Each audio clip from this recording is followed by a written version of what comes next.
franchise. Had a bit of a problem with opening day, so unfortunately I lost the footage of us playing the first game in the Jazz franchise history. But if I'm being honest with you guys, you didn't miss much. So we uh we started off opening day losing 5-1. Here's the box score here. Zach Plezak went 4 and 2/3, struck out four but gave up 5 runs. Chris Archer went 3 innings, so that was pretty good, and then Jansen Junk went 1 1/3. So, you know, some improvement or some upside, but I mean we really got smashed in this game. They out hit us 11 to 2 hits. We only had 2 hits. One of them was a swinging bunt, and the other one was the first home run in Jazz history hit by Jake Rogers. So there you go. Pretty terrible start to the season. But not only was it just a awful opening day, but it was also a string of 1, 2, 3, 4, 5, 6, 7 straight losses. So not not a great start. And then we won one and then lost three and then won another one. So we're starting off the season 2 and 10. Uh, not fantastic for our hometown boys, but everybody's got to start somewhere. So I wanted to quickly when I tried to record this previously, I went over a couple of the things I missed in the prologue. So let me just quickly go through a couple of things. First off, I moved. You may have noticed in the prologue, I moved the Athletics to Las Vegas. They are probably not going to move soon. It'll probably be more like 2027 or something, but I wanted to do it because why not? So, sorry, Oakland fans, but another team has gone to Las Vegas. And so I briefly wanted to talk about our division as well. We're in the American League South Division, which is the new division I made for the expansion. We've got the Houston Astros, who won the World Series last year, Tampa Bay Rays, who were a playoff team last year, and the Texas Rangers, who aren't all that great but have some pretty good pieces. So all these teams are pretty good. We're pretty terrible, so we're probably gonna, stick to the bottom of the division.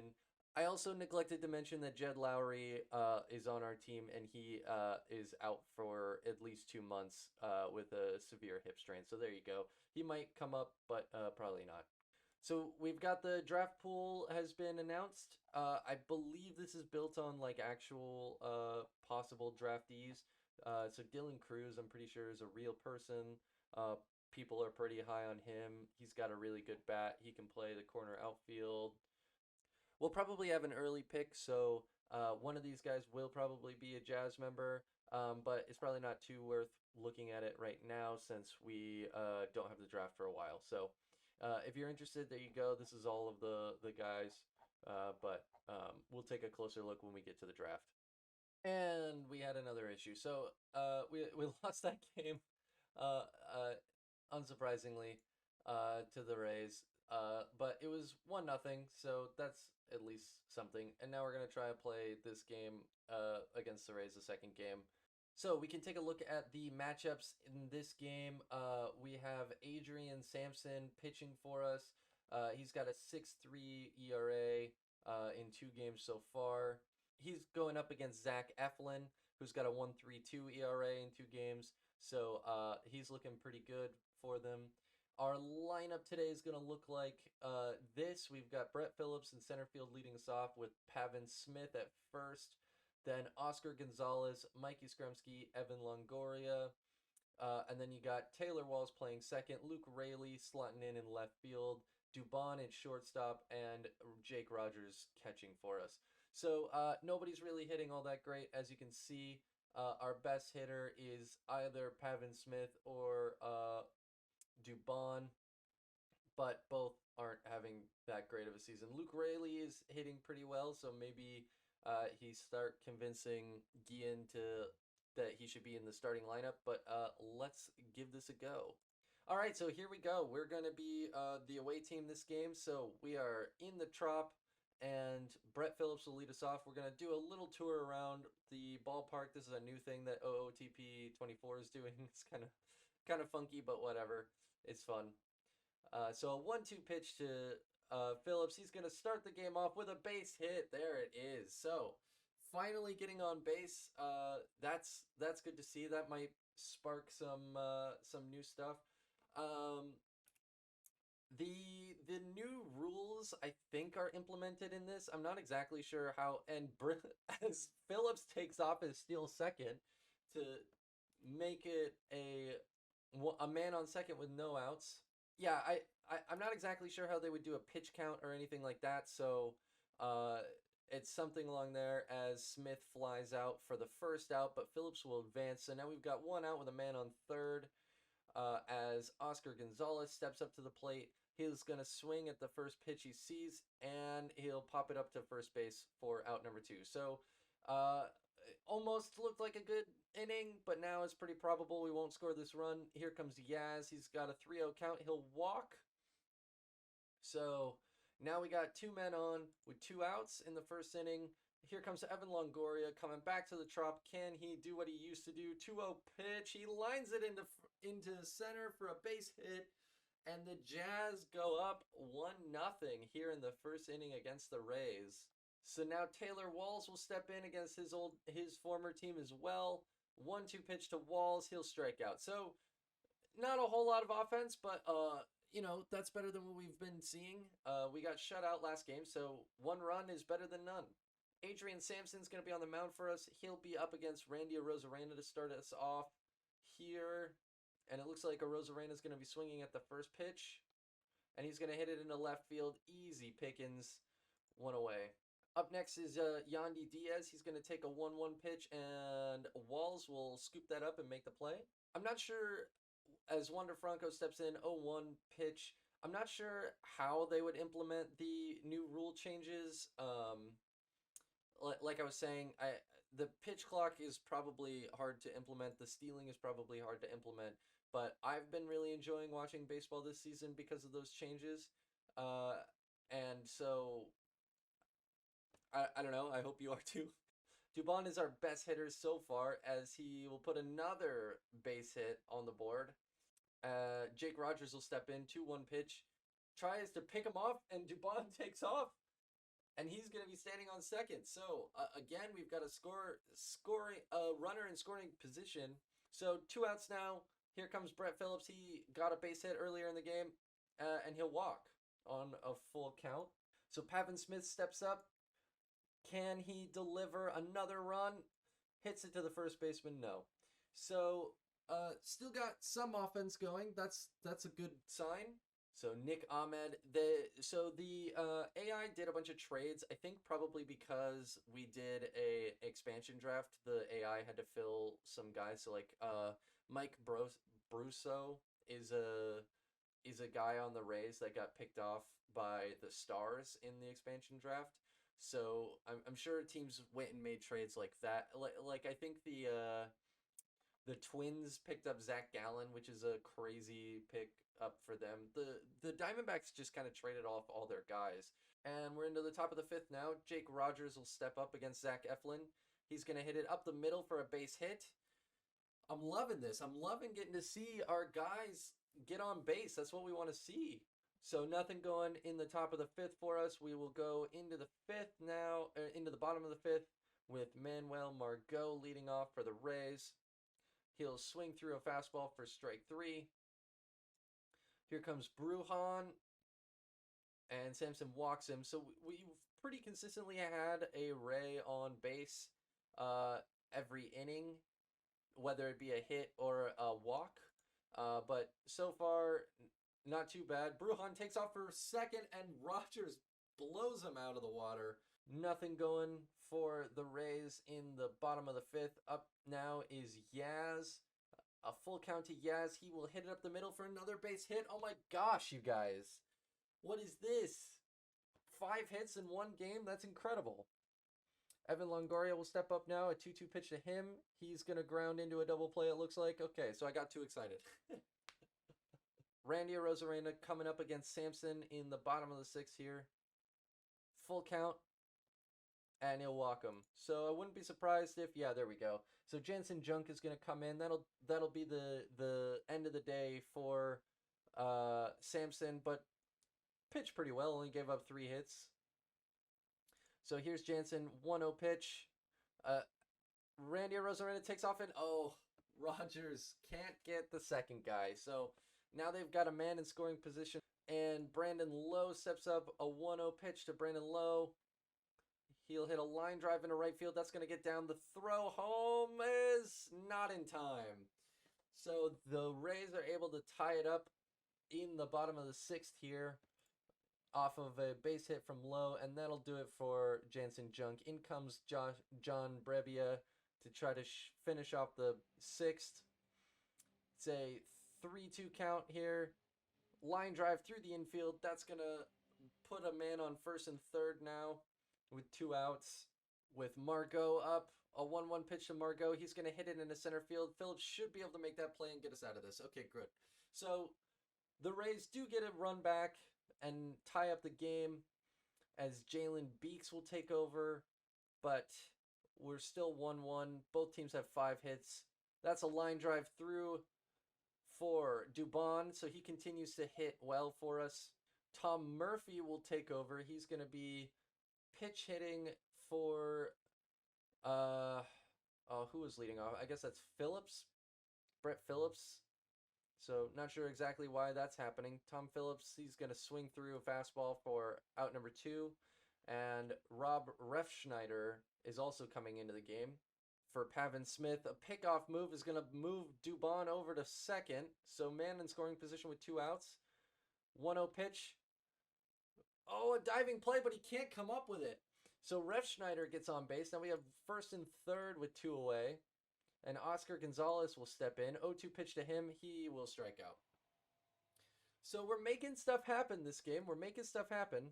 So Harold Castro is going to come in center field. And Kevin Biggio is going to take over at first. And Neftali Feliz will take over on the mound against Vidal Brujan. I think Feliz is having a good season so far, although Brujan just took him, almost hit a home run. Harold Castro is not really a center fielder, so this is going to be a leadoff triple for Vidal Brujan. That is not the start that we were hoping for. Christian Bethancourt comes in now, 2-1 count to him. He's going to hit a little swinging bunt. That's going to score a run, and Bethancourt is also going to beat it out. So not great. As Ben Gamel will come in as a pitch hitter for the Rays. Okay, so Bethancourt got a swinging bunt, but Vidal Brujan didn't come home on that. And then that ground ball could have been a double play, but it wasn't. So now we've got 1 out, man on second and third, with Randy Arozarena up. So a 1-2 count to Arozarena. He's going to hit it hard to third base, and we throw it home for the out. So huge play there by Evan Longoria. So now 2 outs here in the bottom of the 7th. Trying to keep it tied is Neftali Feliz. Diaz steps in, a 1-2 pitch to him. He strikes out. Oh my gosh. Talk about giving me a heart attack. Up now, Evan Longoria. A full count to him. That one's hit into left field, but probably... Oh, it gets down. So Longoria is on base now as the go-ahead run. And Taylor Walls will step in, a 1-2 pitch to him. That's going to go right to the second baseman for a double play. So now we got to hold the lead yet again into the bottom of the 8th. Who's coming on for us? It is Garrett Clevenger. Garrett Clevenger is going to be up against Wander Franco. It's a full count to him. Let's see if we can keep this up. And he walks him. So, yet again, Franco is on first to start off the inning, and Harold Ramirez is going to be the pitch hitter here for the Rays. Another full count to Ramirez, but he strikes out. So now we've got Isaac Paredes coming up.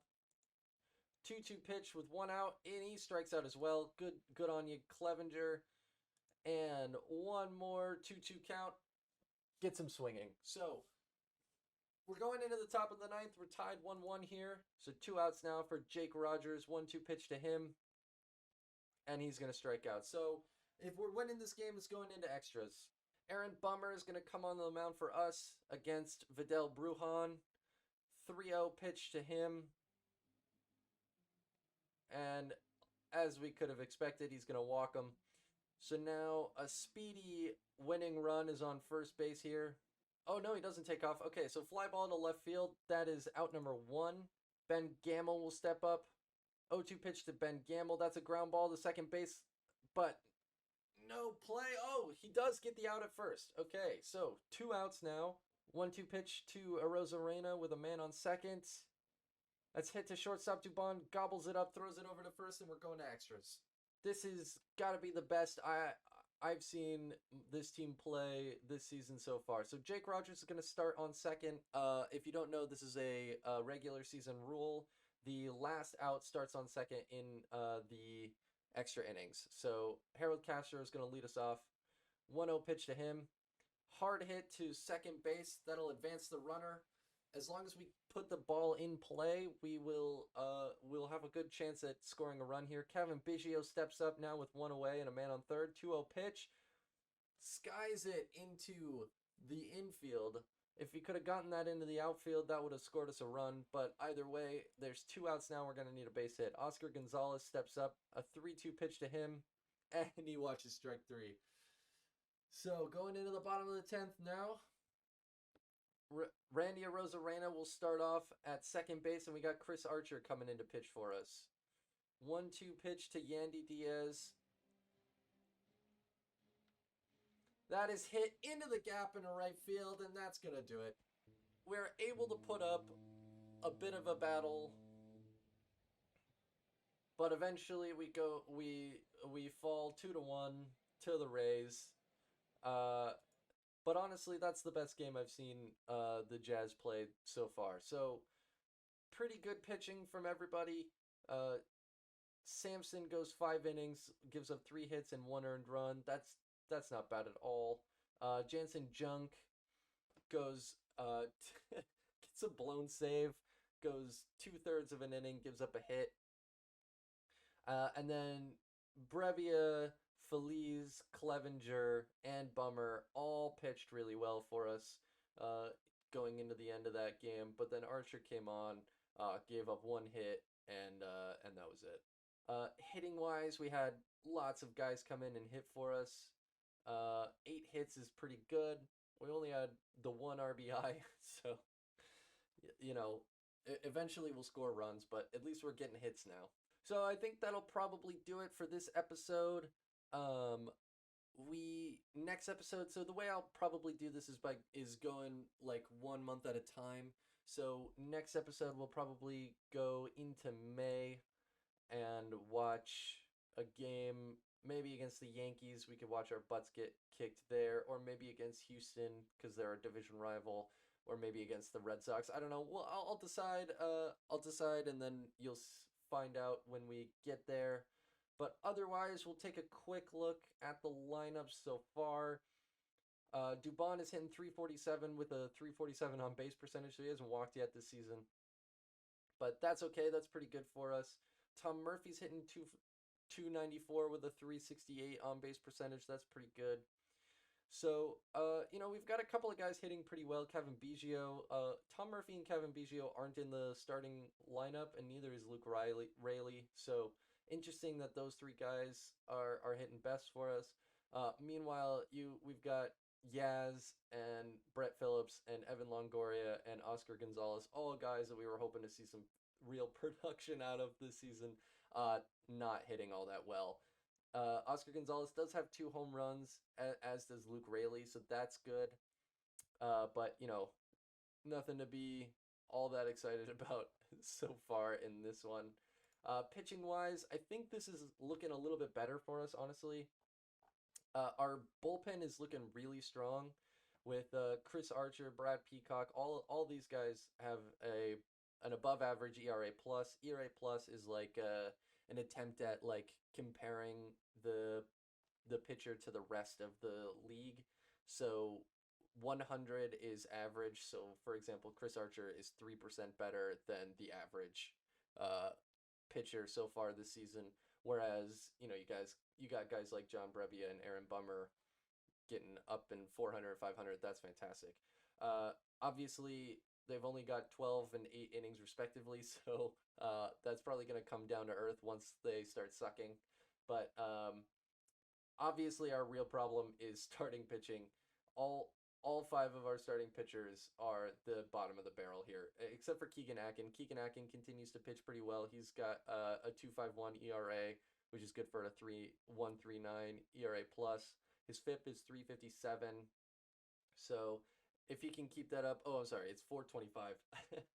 So if he can keep that lower, then we're looking at probably our best starter for the season.